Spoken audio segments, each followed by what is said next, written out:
Kalau yang namanya hobi, menghabiskan uang jutaan rupiah menjadi nggak masalah. Padahal cuma untuk miara ikan gabus. Wah, gabus kok mahal banget? Ikan gabus ini memang bukan gabus biasa, tapi gabus hias yang terbilang langka. Jenisnya macam-macam, tapi yang bikin heboh adalah canabarka. Ikan gabus hias termahal di dunia. Raja ikan gabus ini dibanderol harga 1 juta per sentimeter tubuhnya. Padahal panjang tubuh canabarka bisa mencapai 80 cm guys. Alamak! Kepopuleran gabus hias memang baru-baru ini saja. Tapi kalau gabus pucung sudah sejak dulu kala. Bedanya gabus hias disayang-sayang dalam akuarium, sementara gabus pucung disantap warga Betawi. Kisah gabus pucung di Secret Story. Masyarakat Betawi pastinya familiar dengan sajian ikan berkuah hitam pekat dengan bumbu pucung di dalamnya. Ya, inilah makanan berbahan dasar ikan gabus yang disebut dengan gabus pucung. Rasa gurih dan empuknya ikan ditambah aroma khas pucung dibalut dengan bumbu rempah nan kental membuat cita rasa gabus pucung begitu gurih memanjakan lidah. Tak salah jika makanan tradisional Betawi ini menjadi salah satu sajian andalan yang istimewa.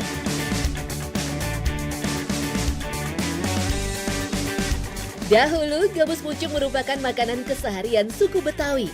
Sekarang untuk mendapatkannya terbilang sulit hanya di tempat-tempat tertentu saja.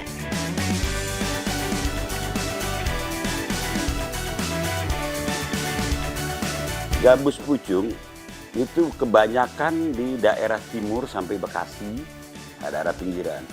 Karena zaman itu abad 19 sudah ada, di sini masih banyak sawah, ada juga empang, ada juga kalenan itu kali kecil gitu, ada rawa. Nah, itu banyak gabus yang mudah didapat. Karena kalau orang zaman itu, kalau mau beli, mau makan ikan bandeng, ikan mujair, ikan mas, itu mahal. Nah kalau gabus pucung tinggal nyari aja di sawah. Di sawah di mana ada itu karena dia berkembang sendiri, ada sendiri. Ya, keberadaan ikan gabus di masa lalu memang menjadi solusi bagi kebutuhan protein masyarakat Betawi yang masih dalam cengkraman penjajah Belanda. Ikan emas, mujair atau bandeng harganya terlalu mahal.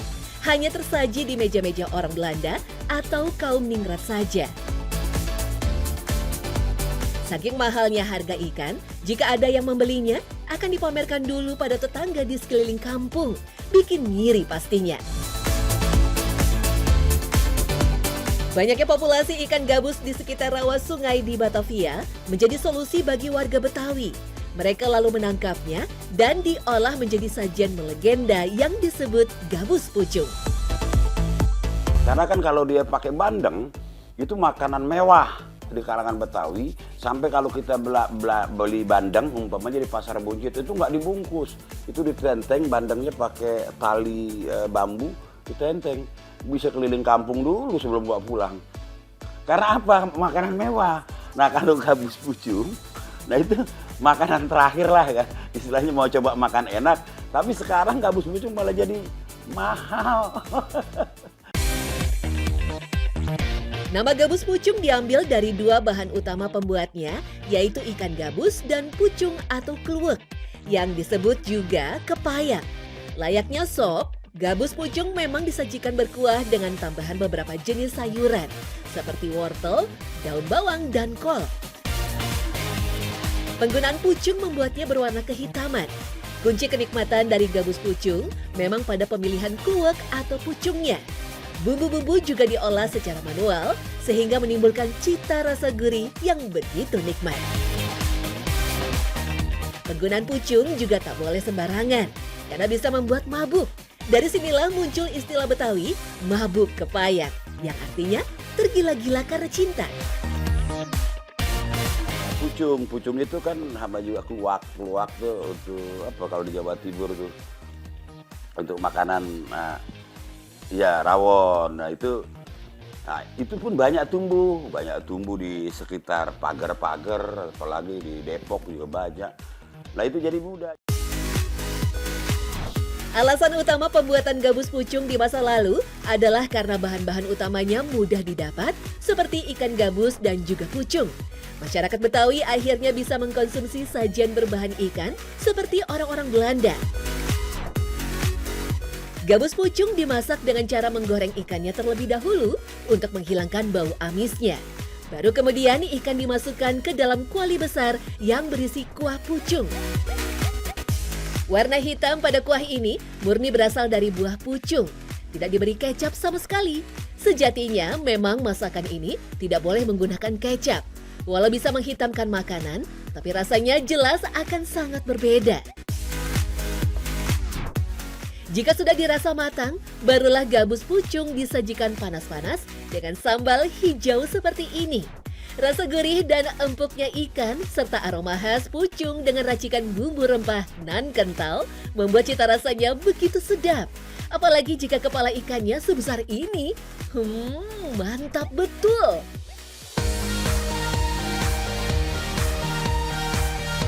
Jika dilihat tampilannya, gabus pucung mirip dengan masakan khas Jawa Timur yaitu rawon.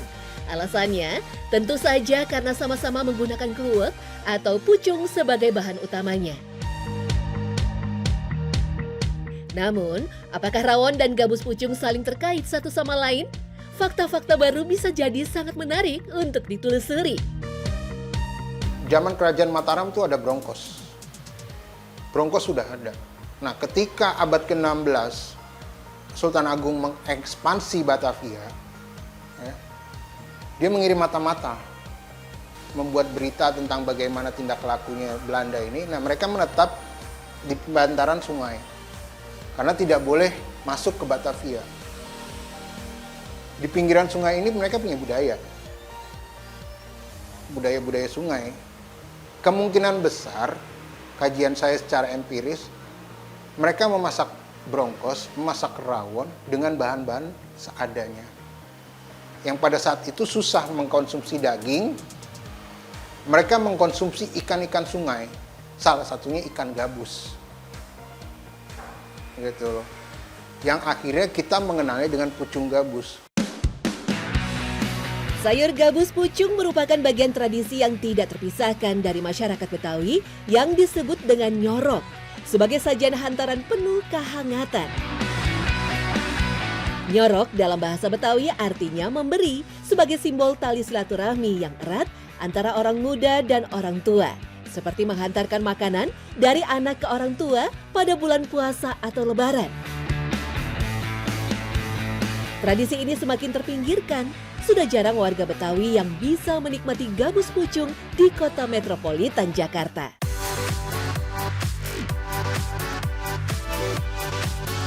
Gabus pucung kini tercatat sebagai salah satu dari 96 warisan budaya Indonesia dan termasuk satu dari 8 warisan tradisi yang berasal dari Jakarta.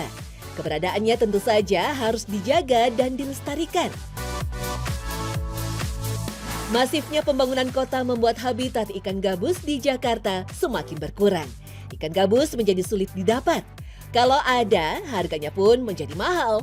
Per kilo gabus bisa lebih mahal dibanding ikan mas atau mujair. Sekarang, untuk bisa menikmati sedapnya gabus pucung, kita harus rela untuk pergi jauh ke pinggiran kota Jakarta, di mana habitat ikan gabus masih banyak ditemui di sana. Buat yang kangen pingin icip-icip gabus pucung, mampir aja ke daerah Lewinanggung, Tapos, Depok. Racikan istimewa gabus pucung dari masa lalu masih bisa dinikmati di sini. Jika datang di akhir pekan, jangan terlalu siang ya, jika tidak ingin kehabisan menu gabus pucungnya.